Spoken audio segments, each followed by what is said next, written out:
Bismillahirrahmanirrahim. Assalamualaikum warahmatullahi wabarakatuh.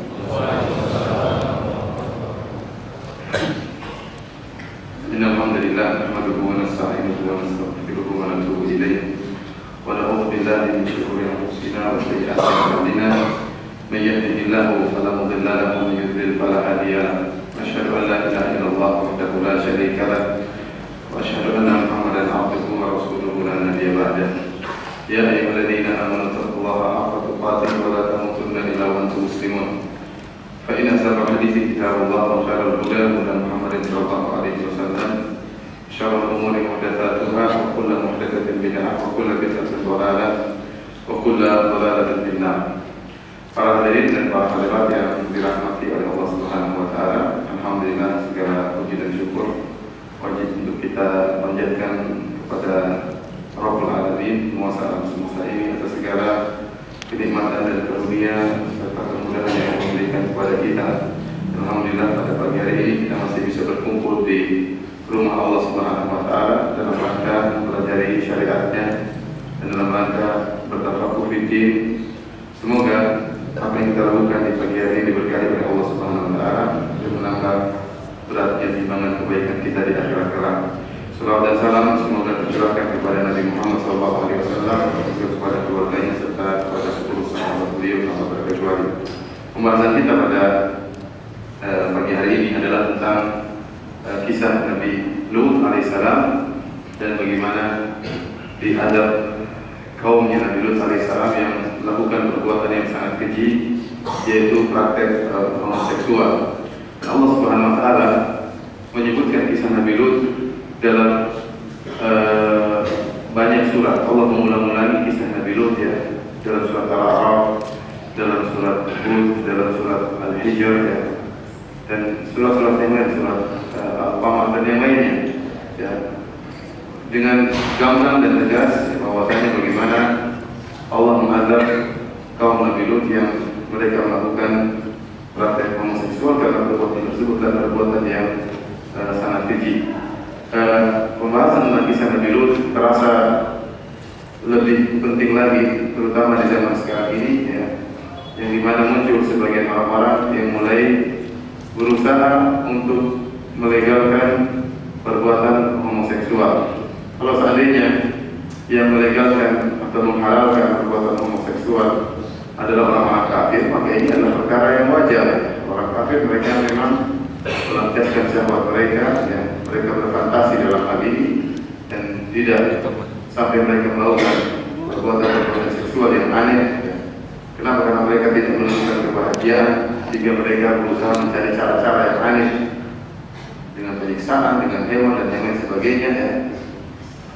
Maka wajar jika orang-orang kafir yang menghalalkan. Tetapi kalau yang menghalalkan praktek homoseksual adalah orang Islam, ini perkara yang sangat menyedihkan. Terlebih lagi yang berusaha menghalalkan praktek homoseksual tersebut ternyata seorang guru bidang agama, apalagi profesor dalam bidang agama, apalagi cewek lagi.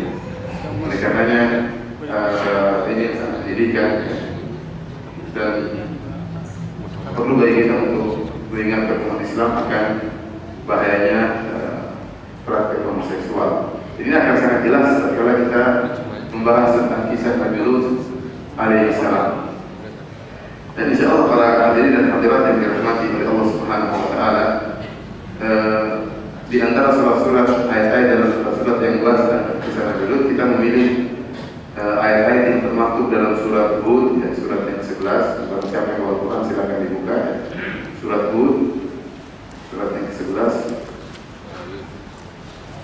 dari ayat yang ke-69 sampai ayat ke-83, dari ayat 69 sampai ayat 83. Tapi para hadirin dan hadirat yang dirahmati oleh Allah Subhanahu wa taala, kita bacakan firman Allah dari surat Hud mulai ayat 69. Kata Allah Subhanahu wa taala, "Wa laqad ja'at rusuluna Ibrahim bil busyra qalu salaman qala salam fama labitha an ja'a bi ajlin hanif."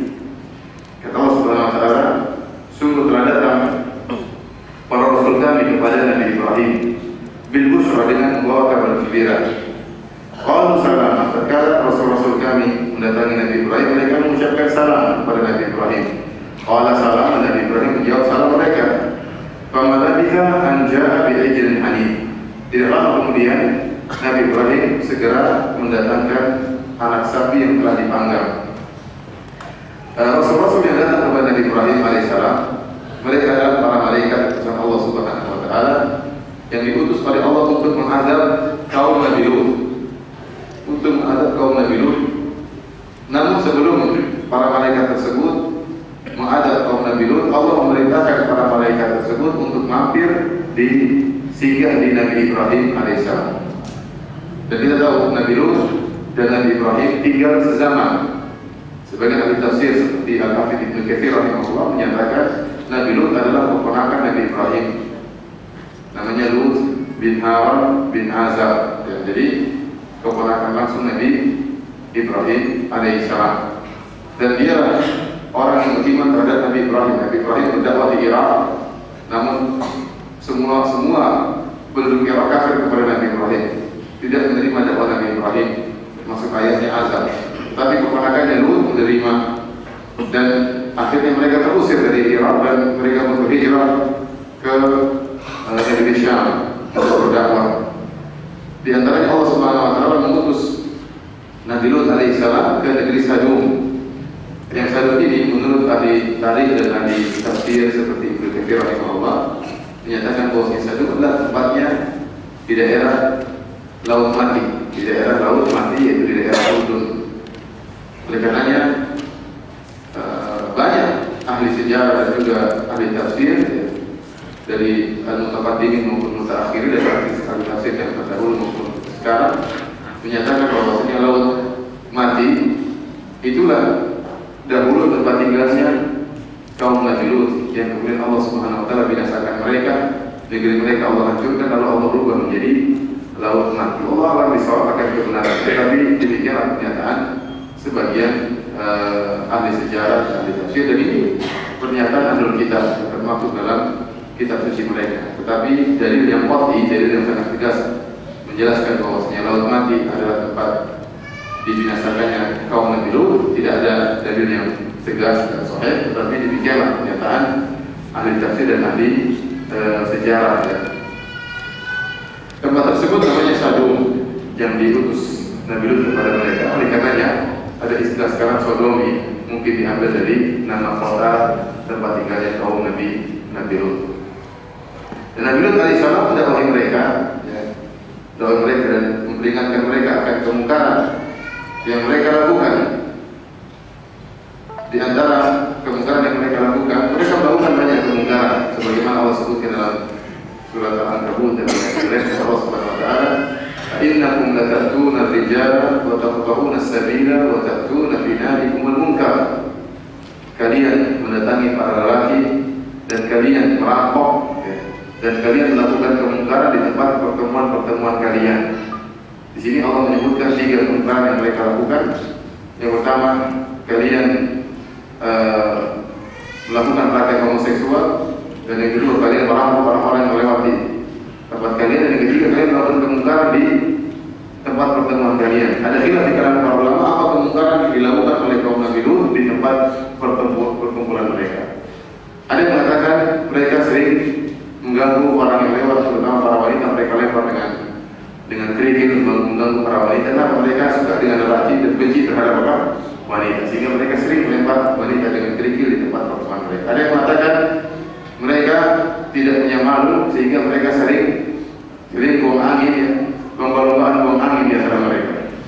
Di sini kita sana ke sini, kita sana ke, artinya ini kemungkaran yang mereka lakukan. Dan pendapat yang lain mengatakan yang dimaksud dengan kemungkaran yang mereka lakukan di tempat pertemuan mereka, yaitu mereka melakukan homoseksual tanpa malu-malu di hadapan mereka. Jadi saling melihat, jadi seks bebas, tapi seks bebasnya berupa bentuk homoseksual. Inilah kemungkaran yang mereka lakukan, dan Nabi Lut alaihissalam mengingatkan mereka. Namun apa jawaban mereka? Famakana jawab qaumihi illa an qalu i'tina bi'adabillahi in kunta minas shadiqin. Tidak ada jawaban mereka kecuali mereka mengatakan, wahai Lut, datangkanlah azab. Yang mana azab? Turunkan azab mana? Dalam ayat lain Allah berfirman, "Wa kana jawab qaumihi illa an qalu akhriju ala Lut min qaryatikum innahum nasun yatahharun." Tidak ada jawaban mereka. Mereka tidak bisa membantah nasihat Nabi Lut. Jawaban mereka tidak ada lain kecuali mereka mengatakan, keluarkan Lut dan keluarganya dari kampung kalian, sebenarnya mereka adalah orang-orang yang sok suci. Mereka adalah orang-orang yang sok suci. Tapi para hadirin Allah Subhanahu wa taala, karena mereka mengingkari dakwah Nabi Lut alaihissalam, akhirnya Allah Subhanahu wa taala tiba waktunya mengirimkan malaikat azab untuk menghadap mereka. Dan malaikat yang diutus oleh Allah Subhanahu wa taala datang dalam bentuk manusia. Datang dalam bentuk manusia, pemuda-pemuda yang tampan dan gagah. Namun para pemuda tersebut, sebelum para malaikat yang menjelma menjadi pemuda tersebut, sebelum datang ke Nabi Lut, mampir dulu ke Nabi Ibrahim alaihissalam. Disebutkan jumlah malaikat tersebut ada yang mengatakan 4 orang, 4 malaikat, yaitu Jibril, Mikail, Israfil dan Rafail. Ada yang mengatakan 9 orang, ada yang mengatakan lebih daripada itu, sehingga mereka berkunjung ke Nabi Ibrahim alaihissalam. Dan Nabi Ibrahim alaihissalam, tatkala kedatangan tamu orang-orang asing, Nabi Ibrahim sama sekali tidak sadar kalau ini malaikat. Benar-benar penjelmaan malaikat menjadi manusia, penjelmaan yang sempurna. Ya. Sehingga Nabi Ibrahim benar-benar menyangka ini manusia. Tatkala mereka datang, dan kita tahu malaikat, ya, Nabi Muhammad SAW saja tidak pernah melihat malaikat dalam bentuk aslinya, malaikat Jibril, kecuali cuma 2 kali. Di antaranya Rasulullah SAW melihat malaikat Jibril berada di langit dengan memiliki 600 sayap, yang kalau sayapnya dibuka sadar ufuk akan menutup cakrawala, langit semuanya tertutup dengan sayapnya malaikat Jibril. Jadi bentuknya sangat agung dan besar. Dan itu cuma 2 kali dilihat oleh Rasulullah SAW. Selainnya malaikat Jibril menjelma menjadi manusia. Seringnya malaikat Jibril menjelma menjadi orang sahabat yang namanya Dihya Al-Kalbi. Dihya Al-Kalbi radhiyallahu anhu. Terkadang malaikat Jibril datang dalam bentuk Arab Badui, sebagaimana dalam hadis yang pertama dalam Sahih Muslim. Tatkala para sahabat sedang berkumpul, hadis Umar bin Khattab, tiba-tiba ada seorang datang menemui Rasulullah SAW, ya, dalam berpakaian yang rapi, rambutnya hitam, pakaiannya sangat putih, ya. Tiba-tiba datang menemui Nabi dan berkata, "Ya Muhammad, akhbirni an Islam." Wahai Muhammad, kabarkanlah aku tentang Islam. Ini sahabat tidak ada yang berani memanggil nama Nabi langsung dengan apa? Ya Muhammad. Ini Arab Badui. Ternyata Arab Badui tersebut siapa? Malaikat Jibril. Wahai Muhammad, kabarkan tentang Islam. Wahai Muhammad, kabarkan kepada aku tentang iman. Wahai Muhammad, kabarkan aku tentang ihsan. Ya. Salah satu mengatakan, ya, la ya'rifu minna ahad. Ya, tidak seorang pun yang mengenal siapa lelaki ini. Tiba-tiba muncul, ya. Walaysa alaihi athar safar, dan dia bukan orang yang musafir. Ya, kalau dia kalau dia orang setempat di kota Madinah, kita pasti kenal. Tapi kalau dia bukan orang setempat, musafir, kok tidak ada bekas-bekas safar? Pakainya rapi, rambutnya tidak berdebu, rambutnya hitam, rapi, tiba-tiba muncul. Siapa gerangan? Ternyata kenal Nabi SAW. Fa innahu Jibril atakum liyu'allimakum dinah. Tadi Jibril datang mengajarkan kepada kalian agama kalian. Maksud saya, malaikat Jibril datang dalam bentuk Arab Badui, datang menemui Nabi. Sama sekali para sahabat nggak ada yang sadar kalau itu malaikat. Jadi ini keagungan Allah Subhanahu wa taala, kuasa Allah Subhanahu wa taala memberi kemampuan kepada malaikat untuk menjelma. Padahal unsur penciptaan manusia dan malaikat jauh berbeda. Manusia tercipta dari tanah, malaikat dari cahaya. Malaikat dari cahaya, namun bisa menjelma. Dan ini di luar, ya, apa namanya? Ini di luar khayalan kita, dan ini benar-benar kekuasaan Allah Subhanahu wa taala. Dan saya ingatkan, Allah Subhanahu wa taala mampu merubah satu unsur menjadi unsur yang lain sesuai kehendak Allah. Idza qada amran fa inna ma yaqulu kun fayakun. Kalau Allah menghendaki sesuatu, tinggal mengatakan apa? Kun fayakun. Karenanya penyihir Fir'aun tatkala berduel dengan Nabi Musa alaihissalam, berduel dalam masalah sihir. Kenapa mereka beriman dengan Nabi Musa? Karena mereka tahu sihirnya Nabi Musa bukan sihir. Kalau para penyihir Fir'aun melemparkan tali-tali dan kayu-kayu, berubahlah tali-tali dan kayu-kayu tersebut menjadi ular-ular. Ya. Wastarhabuhum, mereka membuat orang-orang takut. Waja'u bisihrin 'adzim, mereka mendatangkan sihir yang sangat hebat. Nabi Musa pun ketakutan. Yukhayyalu ilayhi min sihrihim annaha tas'a. Fa'awjasa fi nafsihi khifatan Musa. Nabi Musa berkhayal seakan-akan ini ular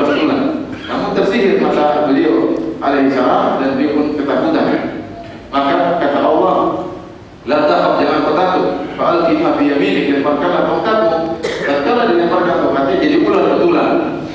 Dari unsur kayu menjadi unsur ular. Inilah yang membuat para penyihir beriman. Mereka tahu bahwa apa yang didatangkan oleh Nabi Musa bukanlah sihir, benar-benar perubahan dari satu unsur menjadi unsur yang lain. Maka mereka pun beriman. Tidak ada yang melakukannya kecuali Tuhan Allah Subhanahu wa Ta'ala, pencipta alam semesta. Allah mampu memberikan kemampuan kepada malaikat untuk menjelma menjadi manusia, dan dalam bentuk manusia-manusia yang tampan, pemuda-pemuda yang tampan, mampir di Nabi Ibrahim alaihissalam, dan Nabi Ibrahim tidak sadar kalau itu para malaikat. Tidak sadar kalau itu para malaikat.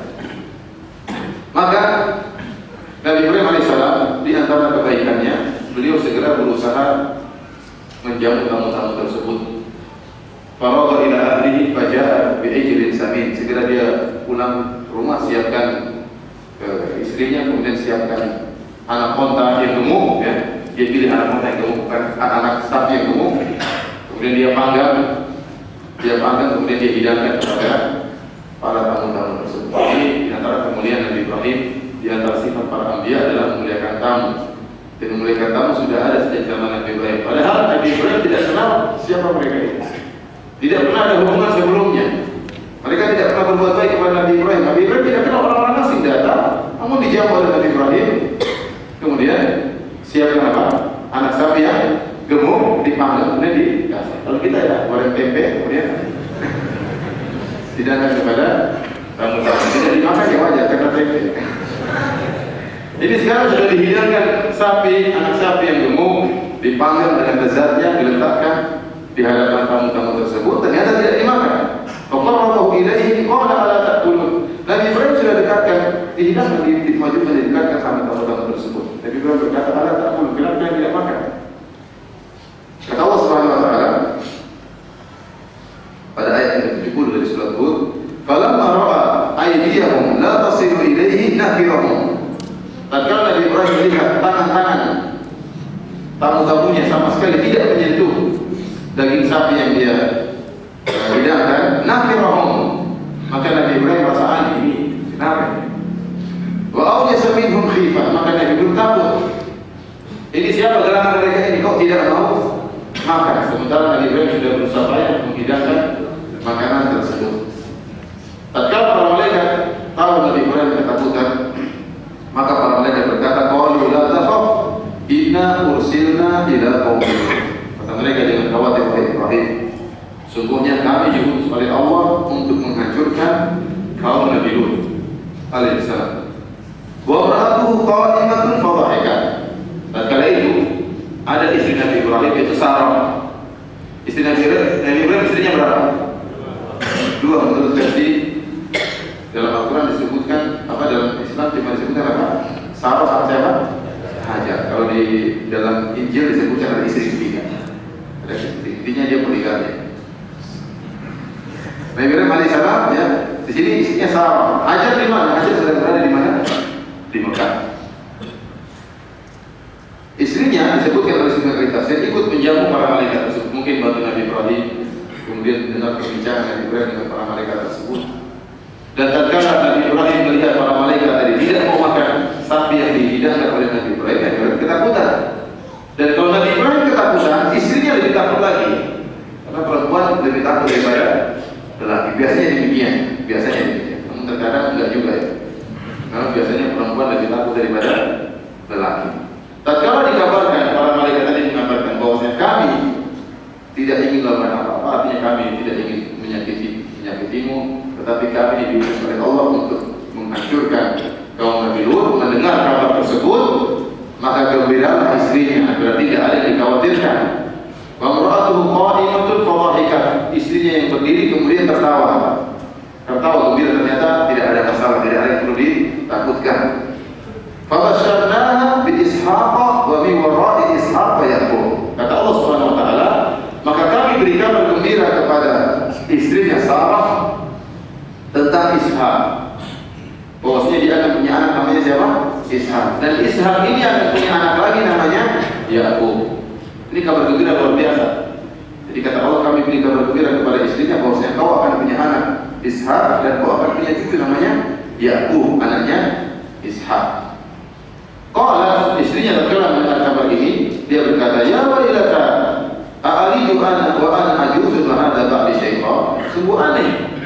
bisa saya melahirkan sementara saya sudah sangat tua dan suamiku juga sangat tua. Inna hadza la syai'un 'ajib. Ini perkara yang sangat menakjubkan.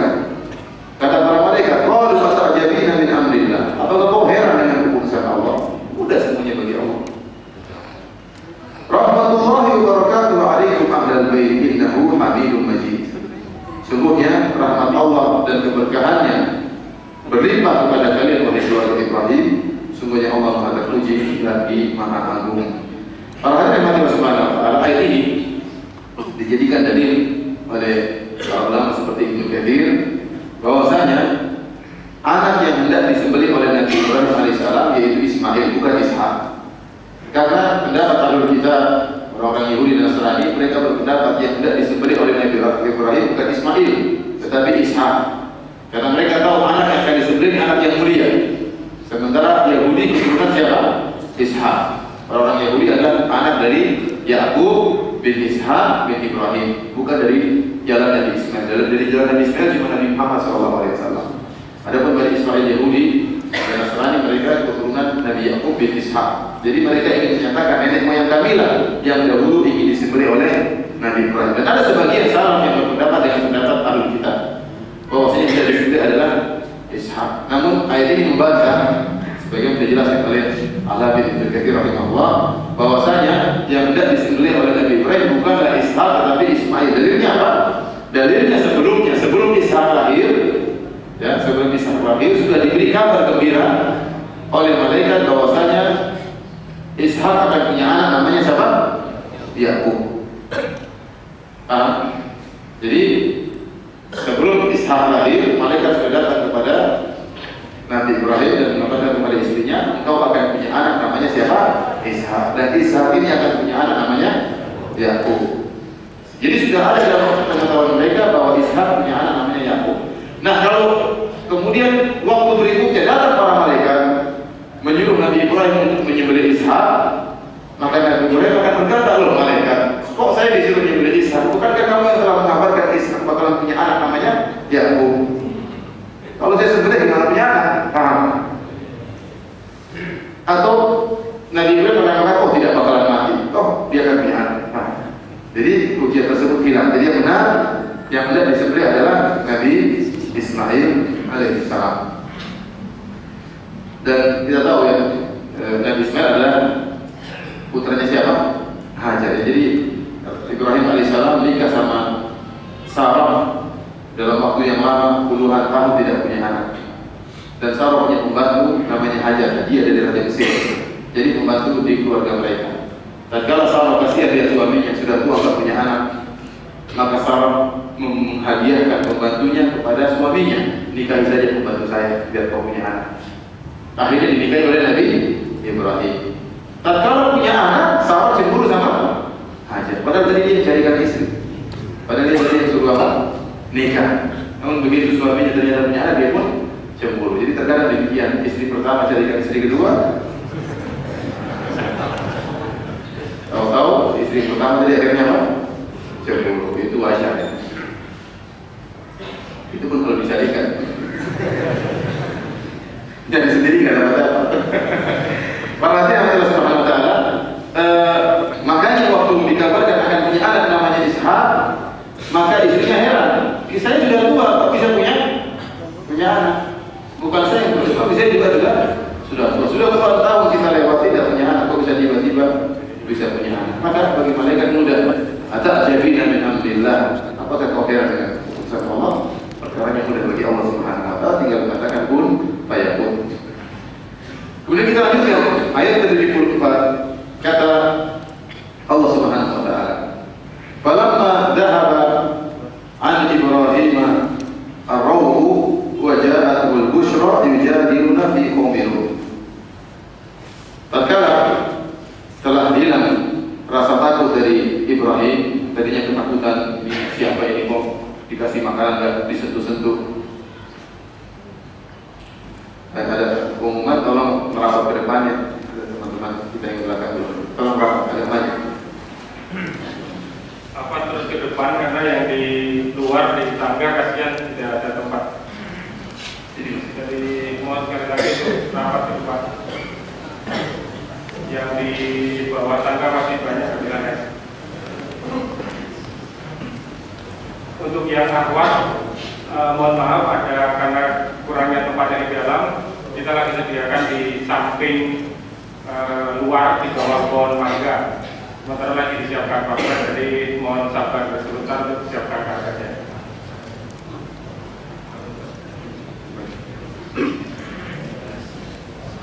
Kita lanjutkan para hadirin dan hadirat yang dirahmati oleh Allah Subhanahu wa taala.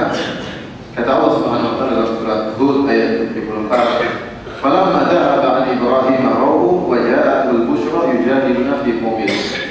Tatkala rasa takut telah hilang dari Nabi Ibrahim setelah mengetahui bahwasanya manusia-manusia tersebut ternyata jelmaan malaikat. Wa ja'atul busyra, dan telah datang kabar gembira, dia akan punya anak namanya Ishak, bahkan punya cucu namanya Yakub. Yujadiluna fi qaumihi. Maka Nabi Ibrahim berdialog dengan kami maksudnya berdialog dengan para malaikat, ya, tentang masalah kaum Nabi Lut. Dan ada faedah dari ayat ini bahwa sering Allah mengatakan kami, namun maksudnya bukan Allah langsung, tetapi malaikat. Contohnya seperti ayat ini. Kata Allah, "Fabasyarnahu", kami beri kabar gembira. Yang kasih kabar gembira siapa? Malaikat. Namun malaikat wakil dari Allah Subhanahu wa taala. Maka sah jika Allah mengatakan kami.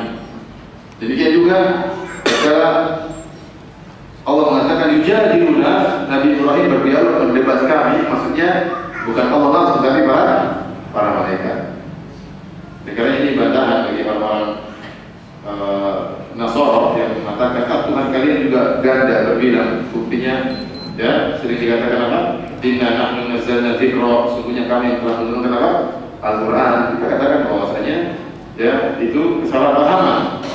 Dalam bahasa Arab, nahnu itu bisa jadi penghormatan atau perwakilan dari seperti kita mengatakan gubernur mengatakan kamilah yang membangun masjid Uri Beta misalnya.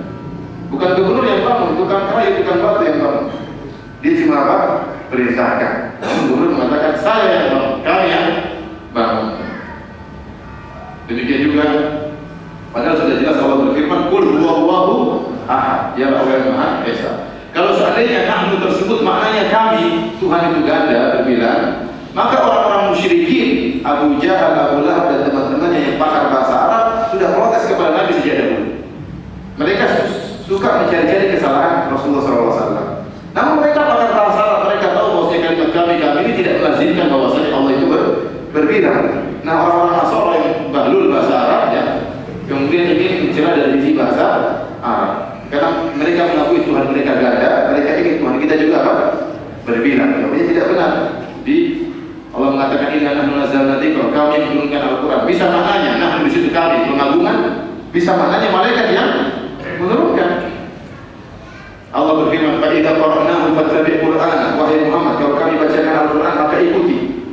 Padahal yang bacakan malaikat Jibril, bukan Allah langsung. Malaikat Jibril Iqra, bacalah, dia ditalqin oleh malaikat Jibril. Di sini Allah mengatakan yujadiluna fi qaumihi, Ibrahim mendebat kami, maksudnya mendebat para malaikat. Demikian juga firman Allah Subhanahu wa taala, "Wa nahnu aqrabu ilaihi min hablil warid", kami lebih dekat kepada dia daripada urat nadinya, maksudnya malaikat yang duduk di kanan dan kiri manusia, bukan Allah yang dekat dengan urat nadi. Ini salah paham juga. Nah, di sini bukan Allah, tapi para malaikat. Tapi perhatian Allah Subhanahu wa taala, tatkala Nabi Ibrahim sudah hilang rasa takutnya, mulai Nabi Ibrahim mendebat para malaikat. Apa yang didebatkan oleh Nabi Ibrahim? Sebagai ahli tafsir seperti Ibnu Katsir dan yang lain yang menyebutkan, Nabi Ibrahim berkata, "Wahai para malaikat, wahai utusan Allah, jangan turunkan azab sekarang, tunda dulu. Siapa tahu kaum Nabi Lut sadar, siapa tahu kaum Nabi Lut apa? Kembali." Dan ini diantara kelembutan Nabi Ibrahim. Maka Allah beri uzur kepada Nabi Ibrahim yang berusaha seakan-akan membela kaum Nabi Lut, bukan membela perbuatan mereka, tidak. Tetapi karena sayangnya Nabi Ibrahim kepada kaum Nabi Lut agar ditunda, siapa tahu mereka sadar. Maka kata Allah Subhanahu wa taala, "Inna Ibrahim la halimun awwahum." Sungguhnya Nabi Ibrahim adalah seorang yang penyantun, yang penyabar, awwah, orang yang sering menangis atau beribadah kepada Allah, tunduk kepada Allah, munib, senantiasa kembali kepada Allah. Inilah sifat Halim sifat penyantun Nabi Ibrahim yang membuat dia berdialog dengan malaikat agar menunda azab. Tetapi tentunya Allah Subhanahu wa taala tatkala menurunkan azab sudah pada waktunya. Setelah lama Nabi Lut berdakwah dan mereka tidak berhenti daripada kemungkaran mereka, ya. Dan mereka bahkan menantang Nabi Lut untuk menurunkan azab dan mereka hendak mengusir Nabi Lut. Baru Allah turunkan azab, maka mereka berkata, ya Ibrahim mu'amritan hada.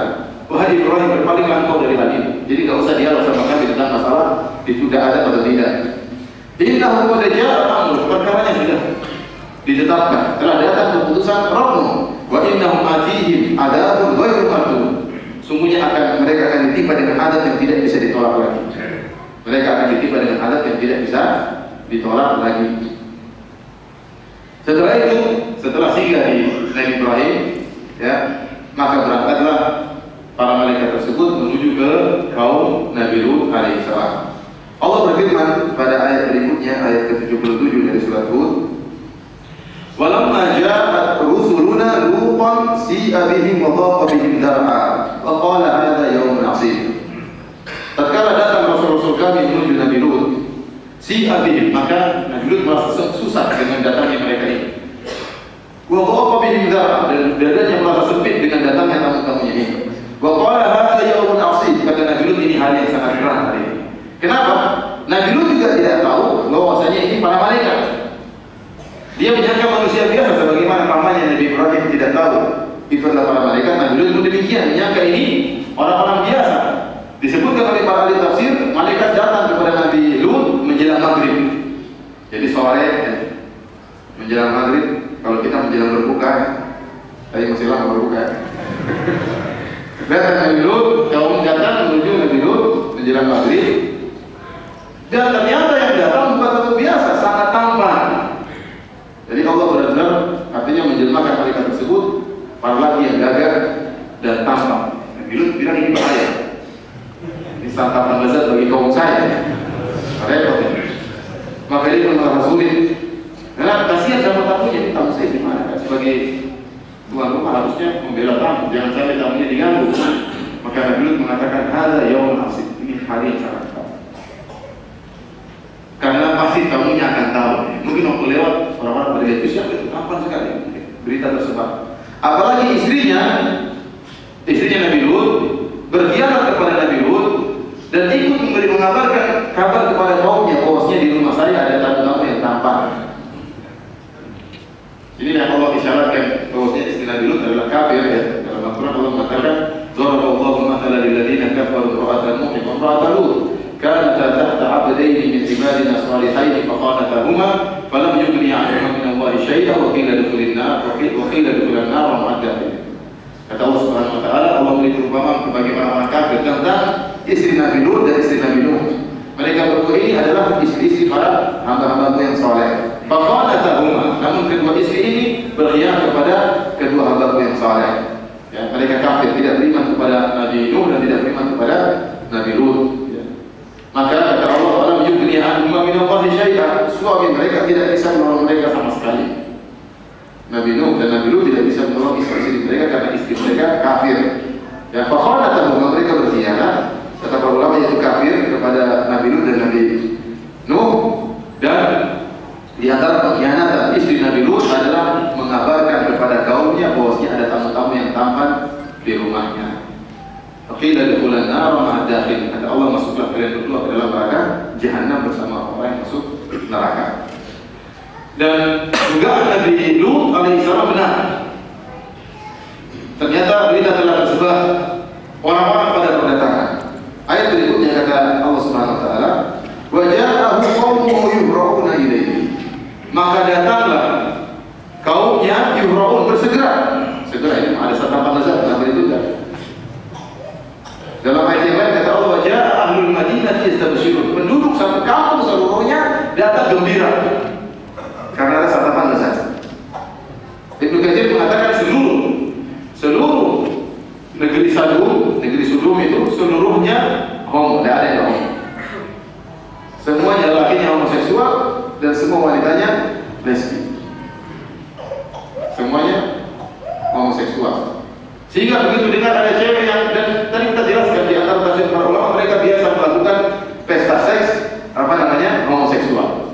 Jadi begitu datang para laki yang tampan di rumah Nabi Lut, 4 orang, 5 orang, 6 orang, 9 orang, ya, ada khilaf dengan para ulama, maka mereka berbondong-bondong Ahlul Madinah seluruhnya datang rame-rame, takut ketinggalan santapan, datang mereka. Ini yang kali ketakutan ditakuti oleh Nabi Lut alaihissalam. Wa min qablu kanu ya'maluna sayyi'at. Mereka sudah terbiasa melakukan perbuatan keji, terbiasa seks bebas. Qala ya qaumi, maka Nabi Lut bingung bagaimana caranya, maka dia berusaha mengusir kaumnya. Kata Nabi Lut, ya qaumi haula'i banati hunna atharu. Wahai kaumku, kalau kalian ingin nikah, nikahlah dengan putri-putriku. Disebutkan Nabi Lut putrinya 2. Kalian nikah dengan putriku, hunna atharu.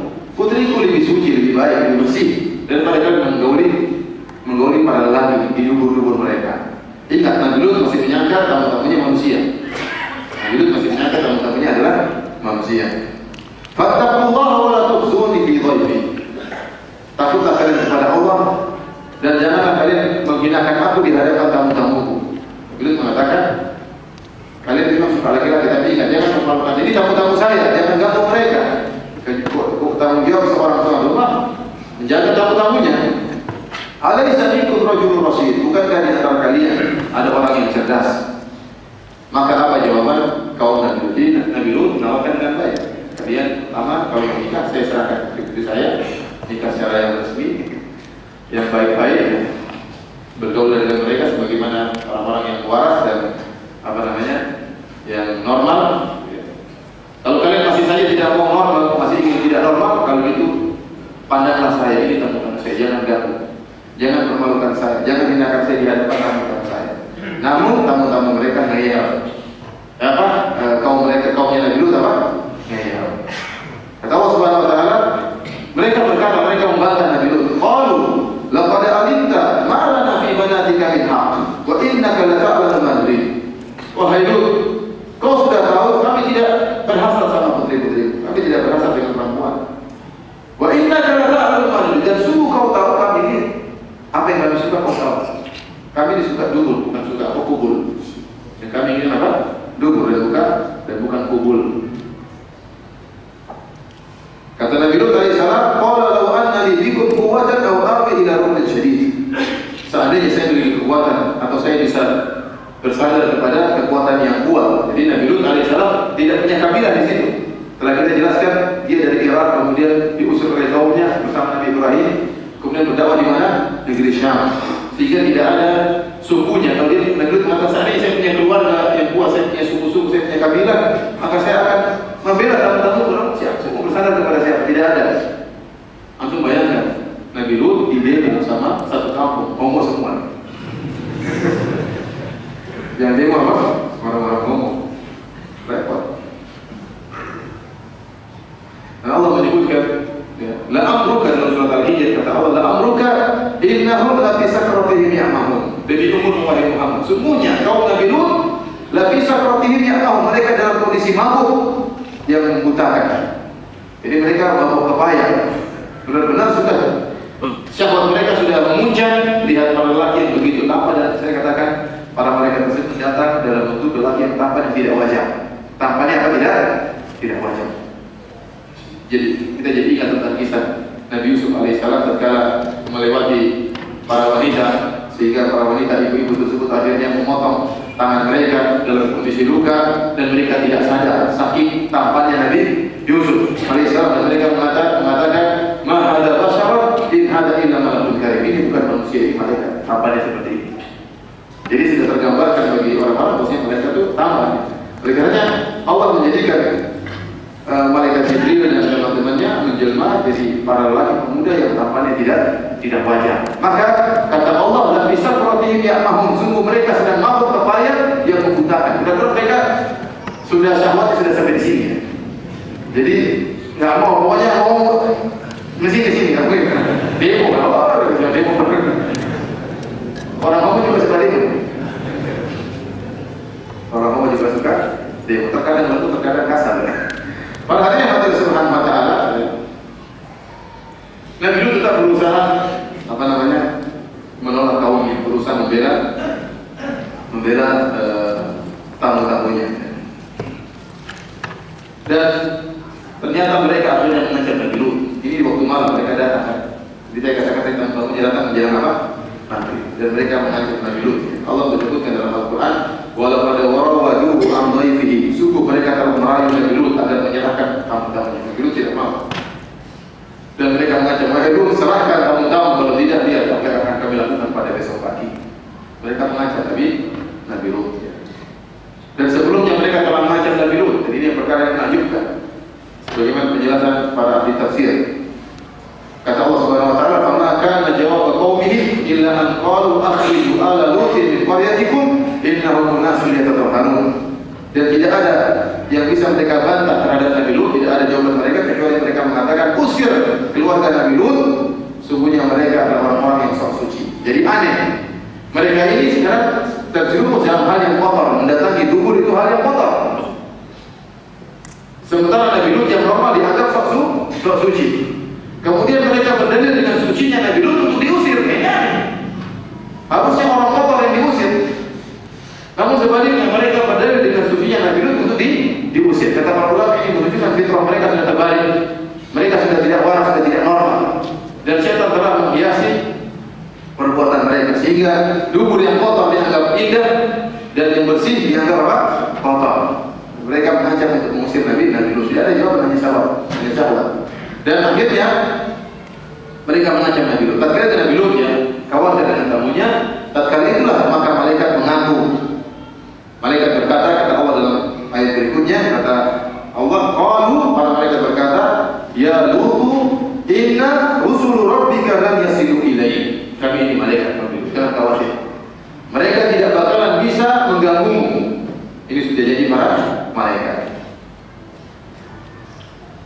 Jadi subhanallah, kita lihat bagaimana Allah terkadang mengadab seorang di puncak-puncak dia lagi mabuk pepaya. Allah tidak mengutus malaikat dalam wajah yang beringas, tidak. Tapi diutus wajah malaikat yang sangat tampan. Mereka di puncak-puncak syahwatnya. Allah adab mereka di surga mereka sedang di puncak-puncak syahwatnya. Jadi ingat, saya kelompok teman bercerita itu di pulau itu sekarang ada orang buka tempat disco dan macam-macamnya.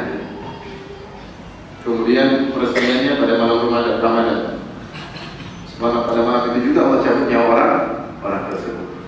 Waktu peresmian mengerikan. Waliyadzubillah, seorang meninggal di puncak-puncak maksiat, kemudian dicabut nyawanya oleh Allah Subhanahu wa taala.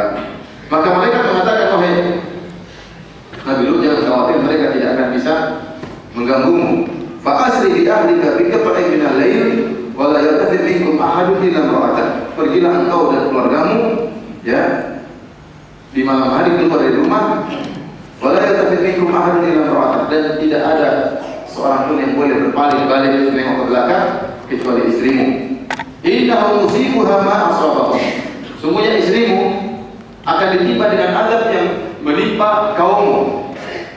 Inna mau'idahum subuh. Sungguhnya azab akan turun kepada mereka di pagi hari. Alaysa subuhum biqarib? Bukankah subuh itu dekat? Sekarang Nabi para mereka kepentingan kawan dan sebentar lagi mereka akan biasa. Sahabat tersebut kalian keluar di malam hari. Tapi para hadirin Allah Subhanahu wa taala, keluarlah Nabi Lut. Ada khilaf di kalangan para ulama. Apakah istrinya tertinggal di rumah Nabi Lut keluar bersama dua putrinya? Karena semuanya kafir, semuanya homo, semuanya lesbi.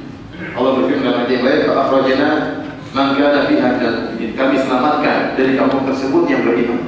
Fama wajadna fiha ghayra baitin minal muslimin. Tidak ada yang beriman dari kampung Nabi Lut kecuali rumahnya Nabi Lut. Artinya semuanya kafir, semuanya homo, semuanya lesbi. Maka keluarlah Nabi Lut bersama dua putrinya. Apakah istrinya ikut? Istrinya ikut bersama Nabi Lut keluar? Ada dua pendapat di kalangan ahli tafsir. Pendapat pertama mengatakan tidak, istrinya tidak ikut, tertinggal di rumahnya agar Allah turunkan azab kepada dia, karena dia ikut membantu memberitahu kepada kaumnya tentang datangnya kaum Nabi Lut, tamu-tamunya Nabi Lut. Pendapat yang kedua mengatakan tidak, istrinya ikut keluar bersama Nabi Lut, diajaklah istrinya bersama anak-anaknya. Namun tatkala turun azab, kita tahu turun azab dengan suara hiruk-pikuk, dengan suara teriakan mungkin mengerikan. Lut dan dua putrinya tidak balik, tidak menengok ke belakang, karena wasiat dari para malaikat. Istrinya kasihan sama kaumnya. Istrinya kasihan sama kaumnya. Dia sama pelaku maksiat sama kasihan. Maka dia pun balik ke belakang ingin lihat kasihan sama kaumnya, maka dia pun terkena azab karena melanggar wasiat para malaikat. Kita lanjutkan dengan Allah Subhanahu wa taala dalam ayat ke-22.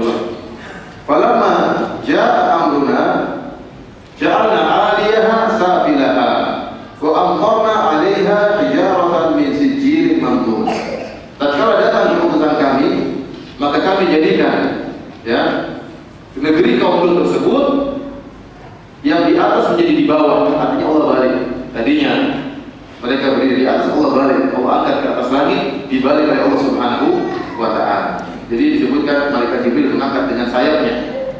Dengan sayapnya malaikat Jibril potong kampung mereka, diangkat ke langit, kemudian dibalik. Setelah dibalik dari atas dengan suara, Allah kirimkan suara yang guntur, suara yang memekikkan telinga mereka, disiksa dari atas dan bawah. Di atas dengan suara yang mengerikan, kemudian di bawah diangkat oleh malaikat Jibril, kemudian ditimpakan ke bumi ke bawah.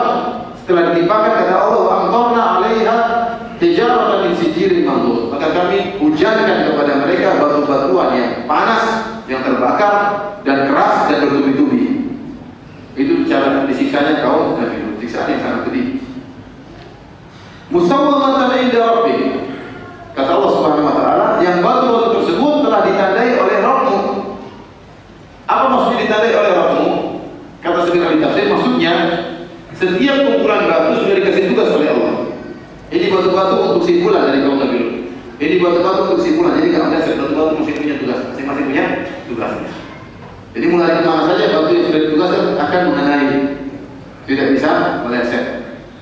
Oleh karenanya disebut oleh para ahli tafsir, ada sebagian kaum Nabi Lut yang tatkala timpa azab di pagi hari mereka sedang keluar kota, lagi safar, mungkin lagi dagang. Ternyata meskipun mereka tidak hadir di lokasi azab, mereka tetap terkena apa? Batu-batu tersebut kan sudah ditandai oleh Allah. Ini batu-batu buat simpulan lagi jualan datang. Meskipun mereka tidak berada di kampung tersebut. Inilah kata Allah, musawwamatan 'inda rabbik, sudah ditandai oleh Rabb. Wa ma hiya minadh dhalimin biba'id. Dan hukuman ini tidaklah jauh dari orang-orang yang berbuat kezaliman. Dan ayat terakhir ini dijadikan dalil oleh para ulama karena Allah mengatakan hukuman seperti ini tidak jauh dari orang-orang yang berbuat zalim. Artinya orang-orang yang berbuat perbuatan kaum Nabi Lut hendaknya dihukum seperti cara seperti ini, dengan dilemparkan dan dilemparkan batu bagi mereka. Para hadirin Allah Subhanahu wa taala, inilah tadi bisa disiksanya kaum Nabi Lut karena mereka melakukan perbuatan yang sangat keji, praktek homoseksual. Oleh karena dalam ayat Allah mensifati mereka dengan sifat-sifat yang buruk. Yang disebutkan dalam antum kaum mujrimun, kalian adalah orang-orang yang pelaku dosa, mujrim, orang-orang kriminal, ya, musrifun, kalian adalah orang-orang yang melampaui batas Allah Subhanahu wa taala. Bal antum qaumun tajhalun, kalian orang-orang yang bodoh. Kalian adalah orang-orang yang zalimin, kaum masauin fasiqin. Allah sifatkan orang fasik, orang yang buruk. Jadi banyak sifat-sifat yang Allah sifatkan kepada mereka. Kenapa? Karena mereka melakukan perbuatan yang keji yang tidak pernah dilakukan oleh orang-orang sebelum mereka. Kata Allah Subhanahu wa taala dalam surat Al-A'raf, "Wa lutan idh qala liqaumi atatuna al-fahishata ma sabaqakum biha min ahadin minal alamin." Tatkala Lut berkata kepada kaumnya, "Apa kalian melakukan perbuatan keji, praktek homoseksual yang tidak seorang pun yang pernah melakukan seperti kalian? Innakum latatuna rijal syahwatan min dunin nisa." Kalian mendatangi laki, lelaki mendatangi laki, wanita kalian tinggalkan. Jadi sebelum adanya kaum Nabi Lut tidak pernah ada praktek homo. Oleh karena praktek homo ini praktek yang menyelisih fitrah. Jangankan manusia, hewan pun tidak ada yang homo. Tidak pernah saya ketemu kambing homo, kambing bencong pun tidak ada. Ayam bencong, ayam homo tidak ada. Ada yang pernah lihat hewan homo? Tidak ada. Ayam, kambing semuanya. Mereka juga punya hasrat seksual di antara mereka. Namun mereka tidak ada yang homo. Mereka normal, alhamdulillah. Manusia yang tidak normal. Makanya Nabi mengatakan kalian mendatangi perbuatan maksiat yang tidak pernah seorang pun sebelum kalian pernah melakukannya. Disebutkan oleh Ibnu Katsir bahwasanya katanya setan menjerumuskan mereka dengan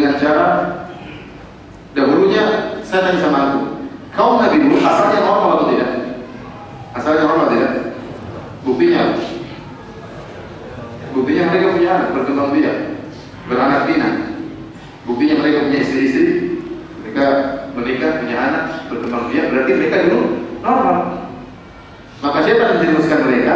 Awalnya setan datang dalam bentuk menjelma menjadi, kita tahu jin bisa menjelma. Setan dalam bentuk seorang anak muda yang sangat tampan, sampai saking tampannya seperti cantik. Lalu merayu salah seorang dari mereka, atau orang laki dari mereka, sehingga akhirnya berhubungan dengan setan tersebut melalui dubur. Ya, melalui dubur, akhirnya lama-lama setan menggesek perempuan tersebut, akhirnya mereka pun ketagihan. Jadi asalnya mereka normal, akhirnya mereka terjerumus dalam hal yang haram, dan akhirnya mereka ketagihan, dan akhirnya menular kepada yang lainnya.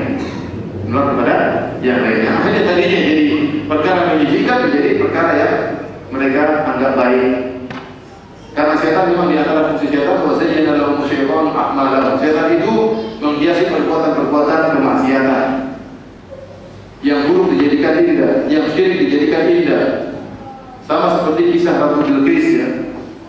Tatkala Burung Hudhud bertemu dengan Ratu Bilqis, kata Burung Hudhud kepada Nabi Sulaiman, "Inni wajadtuha, ya. Inni wajadtu imra'atan tamlikuhum wa utiyat kulla syai' wa laha 'arsyun 'azim." Bahwasanya aku mendapati mereka ini dikuasai oleh seorang ratu dan dia telah diberikan segala sesuatu, artinya kaya raya, dan dia memiliki singgasana yang sangat agung. Wajadtuha wa qaumaha yasjuduna lisyamsi min dunillah. Dan aku dapati ratu ini dan rakyatnya sujud kepada matahari. Wa zayyana syaitanu a'malahum wa saddahum 'anis sabil. Dan setan menghiasi perbuatan mereka. Berarti setan menghiasi perbuatan mereka. Di antaranya setan menghayalkan bahwasanya kemakmuran kalian wahai Ratu Bilqis dan rakyatnya adalah karena kalian menyembah apa? Matahari. Ini syirik. Tetapi dihiasi oleh setan seakan-akan syirik itulah merupakan sebab kemakmuran. Jadi perbuatan yang buruk bisa jadi indah. Di antaranya praktek homoseksual yang buruk dan menjijikan, yang aneh, tidak normal, bisa jadi indah. Bisa jadi indah akibat perbuatan setan. Ya. Oleh karena perbuatan mereka ini sangat keji, maka azab yang Allah turunkan pun sangat mengerikan. Para hadirin Allah Subhanahu wa taala, bagaimana hukum orang melakukan praktek homoseksual? Madzhab Malikiyah berdalil dengan firman Allah, kata Allah Subhanahu wa taala, "Wa ma hiya minadh dhalimin biba'id." Hukuman seperti ini tidak jauh dari orang-orang berbuat kezaliman. Ini dijadikan dalil bahwasanya orang-orang yang melakukan praktek homoseksual dibunuh. Dan cara bunuhnya adalah dengan sebagaimana kaum Nabi Lut disiksa. Jadi dibawa ke atas gunung, kemudian dilempar di atas gunung, kemudian dilemparkan batu kerikil kepada orang ini. Ada yang mengatakan harus dicari tempat tertinggi, karena kaum Nabi Lut dilemparkan di tempat yang sangat tinggi. Allah baja'ala aliyah safiran, kami angkat tempat tinggi yang kami jatuhkan. Oleh karena cari di tempat tersebut mana yang paling tinggi, taruh di atas tempat tinggi tersebut, lemparkan dari atas. Jadi kalau ada orang praktek homoseksual di Jakarta, cari tempat yang paling tinggi. Di mana di Jakarta? Di rumah sini, bawa ke atas. Ini hukum bagaimana melakukan praktek homoseksual, bagaimana Allah hukum mereka. Ada yang mengatakan praktisi homoseksual dihukum, ya, sebagaimana zina. Kalau yang sudah menikah dirajam, kalau yang belum menikah dicambuk dan diasingkan selama setahun. Ya. Namun Allah bisa mendapat yang benar tanpa membedakan antara yang sudah menikah atau belum menikah. Karena dalam hadis yang sahih Rasulullah berkata, "Man wajadtumuhu ya'malu amala qaumi Lutin faqtulul fa'il wal maf'ul bih." Rasulullah mengatakan barang siapa yang kalian dapat melakukan perbuatan kaum Nabi Lut homoseksual, maka bunuhlah yang mensodomi dan disodomi. Dua-duanya dibunuh kalau dua-duanya ridho. Ya, beda kalau satunya diperkosa. Ya, berarti yang dibunuh yang memperkosa. Ada kabar beberapa waktu yang lalu seorang lelaki diperkosa oleh 6 lelaki. Mengerikan. Yang perkosa laki-laki dengan orang, kasihan. Jadi kalau sudah syahwat, ya, maka tadi syaitan menghiasi dan dia bagaimana bisa melampiaskan apa? Syahwatnya. Jika perbuatan keji, maka hukumnya yang benar adalah dibunuh jika berada di negara yang menegakkan syariat Islam. Para hadirin Allah Subhanahu wa taala, maka Allah sepakat barang siapa yang menghalalkan zina, maka orang ini bukan orang Islam. Pelaku zina kafir atau tidak? Pelaku zina kafir atau tidak? Tidak. Meskipun dia berzina 100 kali, meskipun kerjaannya adalah apa? Penjajah seksual. Apa istilah sekarang? Apa? PSK. Apa PSK? negara ini? Bekerja seks komersial, tingkatannya PSK. Meskipun dia bekerja seperti itu, selama dia menjaga ini, selama dia merasa ini adalah pekerjaan yang haram, merasa ini pekerjaan yang buruk, dia tidak kafir. Meskipun dia berzina berulang-ulang, meskipun dia terancam dengan adat yang sangat tinggi, tapi dia tidak kafir. Tapi ada orang menghalalkan zina, maka dia kafir meskipun dia tidak berzina. Kenapa? Dia menghalalkan perbuatan yang semua orang tahu itu haram. Kemudian dia halalkan, maka dia menghalalkan yang haram, maka dia kafir. Dia sudah tahu ini haram. Sama seperti orang yang mengatakan semua agama masuk surga bisa. Dan orang tahu namanya selamat cuma orang Islam. Orang sejak kecil masukkan tahu agama yang benar cuma Islam. Kemudian dia mengatakan oh semua agama masuk surga, bukan cuma Islam saja. Jangan mau beli surga. Semuanya boleh masuk surga. Ini tidak benar, ini kafir. Tanpa diragukan lagi. Kalau menghalalkan zina saja bisa menghalalkan orang dari Islam, bagaimana lagi menghalalkan apa homoseksual? Maka aneh ada seorang wanita kemudian profesor dalam bidang agama kemudian menghalalkan apa homoseksual, bahkan membolehkan nikah apa namanya sejenis. Nazarnya bagaimana? Laki-laki nazar laki-laki ya, subhanallah. Baru lah ya. Waktu ditanya, sekarang apakah wanita ini tidak lihat betapa banyak ayat dalam Al-Quran Allah ulang-ulang bagaimana diadabnya kaum Nabi Lut? Banyak atau tidak dalam Al-Quran? Banyak diulang-ulang dalam beberapa surat. Jawabannya apa? Jawabannya diadabnya kaum Nabi Lut itu bukan karena homoseksualnya, tapi karena cara mainnya. Jadi sebenarnya dia menggunakan istilah, saya nggak tahu bahasa Inggris, tapi bahasa Inggrisnya given. Given artinya apa? Anugerah. Jadi kata dia, seorang laki suka dengan perempuan, perempuan dengan perempuan, laki-laki suka perempuan, ini timbul sendiri, pemberian dari apa? Dari Allah. Seakan-akan yang ini sejak asalnya seperti itu. Kenapa disalahkan? Allah yang kasih. Ini nggak benar.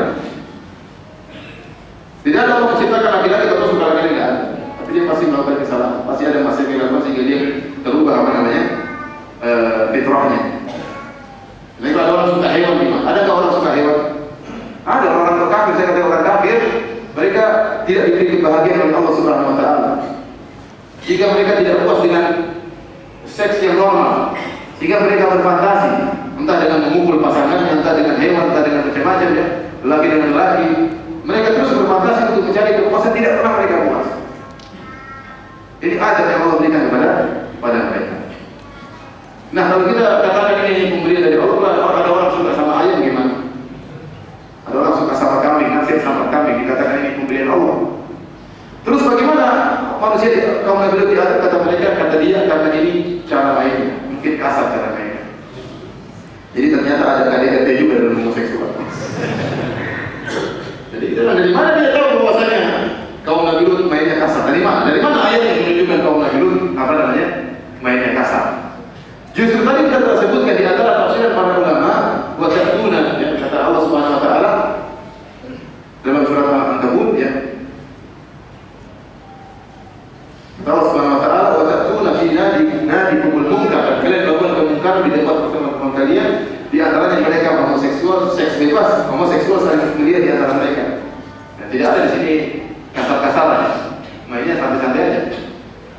Oleh karena yang perhatian Allah Subhanahu Wa Taala ini perkataan batil ya, tidak benar. Sungguhnya kaum Nabi Lut diadab gara-gara lelaki mendatangi lelaki. Dan ini yang terucap dalam Al-Quran. Kata Nabi Lut, innakum latatuna rijala syahwatan min duni nisa. Kalian mendatangi para lelaki, ya, dan kalian meninggalkan istri-istri kalian, meninggalkan para wanita. Jadi diadabnya mereka bukan karena cara mainnya, tetapi karena praktek homoseksualnya. Praktek homoseksualnya. Ini hukum yang berkaitan dengan homoseksual, maka tadi telah kita jelaskan hukumnya yang benar dibunuh menurut syariat Islam. Adapun kalau lesbi dikenal dalam istilah sihah, lesbi maka tidak disamakan dengan homoseksual. Lesbi hukumnya takzir, tidak ada hukum had tertentu. Hukumnya kembali kepada penguasa, kepada qadhi, kepada hakim untuk beri hukuman yang membuat para wanita hijrah. Dia melakukan praktek praktek apa? Lesbian.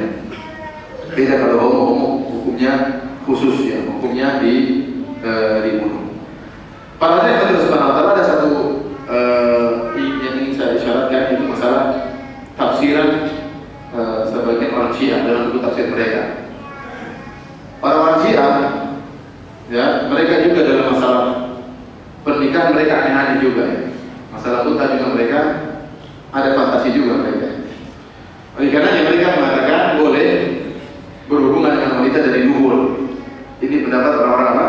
Syiah. Dan saya sudah baca bukunya. Sebenarnya saya sudah cantumkan dalam buku saya 33 Banyuwan Akidah Syiah. Mereka menghalalkan lelaki berhubungan dari duhur wanita pada tempatnya kotor. Dalilnya mereka punya dalil dalam Al-Quran. Dalilnya kisah yang kita bacakan tadi. Kenapa kata mereka? Dalilnya apa? Kata mereka, tatkala kaum Nabi Lut demo minta agar diserahkan tamu Nabi Lut, maka Nabi Lut memberi solusi bagi mereka. Nabi Lut berkata, kalau kalian mau duhur putri-putri saya aja. Itu makna jadi ditafsirkan oleh mereka dengan tafsiran seperti itu. Padahal tidak demikian. Tafsiran Ahlus-Sunnah, tafsir orang Islam tidak demikian. Maksudnya Nabi Lut silakan nikah dengan apa? Putri-putriku. Ya, mereka mengatakan Nabi Lut tahu para kaumnya tidak suka dengan kubul, tapi sukanya dengan duhur. Nah, kalau dia menawarkan putri-putrinya, berarti dia menawarkan untuk berhubungan melewati apa? Duhur. Ini adalah pendalilan yang sangat menjijikkan. Bagaimana mendalilkan dengan Al-Quran tentang bolehnya apa? Duhur. Ini tidak benar. Dan demikian orang Syiah, mereka ya berfantasi dalam hal ini, terutama dalam masalah mut'ah. Mereka melegalkan perzinahan yang mereka namakan dengan mut'ah. Sungguhnya mut'ah yang mereka lakukan itu sangat mirip dengan zina, sangat mirip, bahkan itu adalah zina.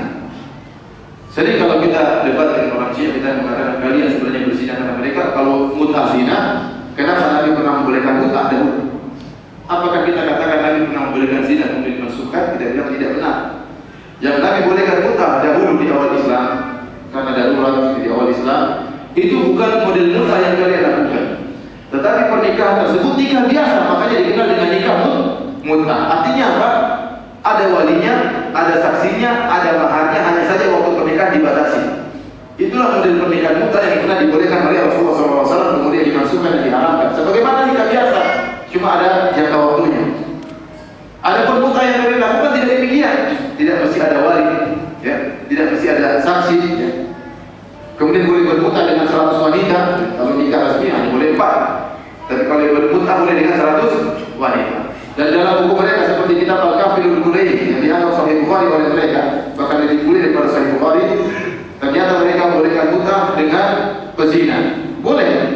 Seorang laki boleh mut'ah dengan wanita pezina dengan syarat dia tidak pernah lihat wanita tersebut zina langsung di hadapan kedua matanya. Jadi selama pezina tersebut main di balik tembok tak apa, setelah itu dia dimut'ah. Kecuali kalau dia langsung wanita tersebut main dengan laki-laki, maka tidak boleh dia mut'ah. Kelas iman dari pendapat ini berarti boleh mut'ah dengan seluruh pezina. Rata-rata pezina tidak dilihat kalau dia sedang apa? Berzina. Ya. Kalau kita orang-orang pergi ke tempat lokalisasi, ada kamar-kamarnya kan? Dia tidak kelihatan. Kelas imannya berarti boleh bermut'ah dengan setiap apa? Berzina. Ini mengerikan berarti. Pendapat berikutnya, mereka mengatakan boleh bermut'ah dengan istri orang lain dengan syarat dia tidak mengaku punya suami. Nggak jadi masalah. Ya. Inilah kasus yang pernah heboh sempat di internet. Ada salah seorang ulama mereka yang kehilangan HP. Ya. Kenapa? Tatkala dia bermut'ah dia shooting dirinya sendiri. Ternyata HP-nya hilang, ditemukan oleh sebagian muridnya. Tatkala dibuka ada video-video dia bermut'ah dengan, ternyata di antara mut'ahnya dia bermut'ah dengan teman istri teman muridnya. Maka muridnya pun, gimana nih guru saya? Mereka disebutkan dalam buku mereka, ya, ada seorang yang bermut'ah dengan istri orang lain, kemudian dia lapor kepada imam. Jadi mengatakan, imam atau guru saya mut'ah dengan seorang wanita, kemudian saya ragu, terbetik dalam hatiku wanita ini punya suami. Padahal saya sudah bermut'ah sama dia. Akhirnya saya cek, ternyata benar dia punya suami. Nah, imam bagaimana hukum? Kata imamnya, ngapain kau cek? Harusnya nggak usah dicek, aja.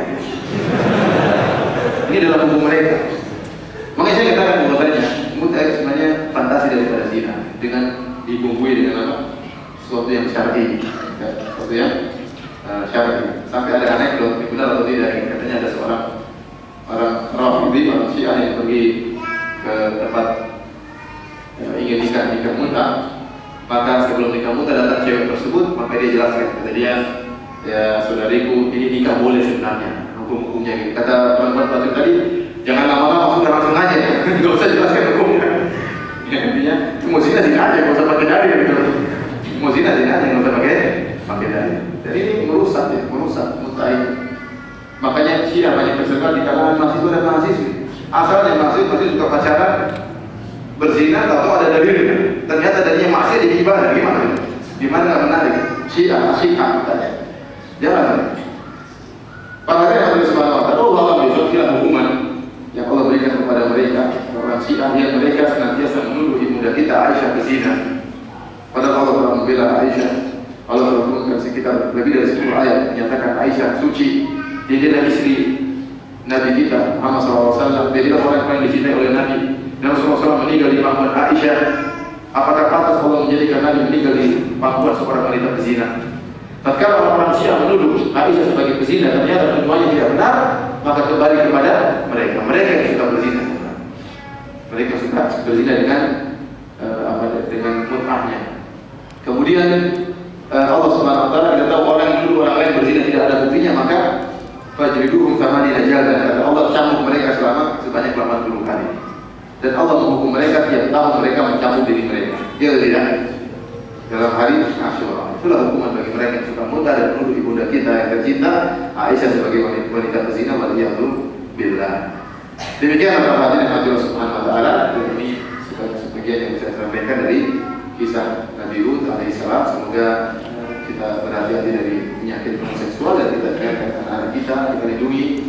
Dan karena penyakit ini ya, berusaha untuk dilegalkan. Ya, kelainan ini bukan penyakit, ini kelainan. Kelainan ini berusaha untuk dianggap normal, dianggap biasa sebagaimana penyakit-penyakit yang lain. Enggak, ini bukan penyakit, ini kelainan, berbahaya, lebih berbahaya daripada zina.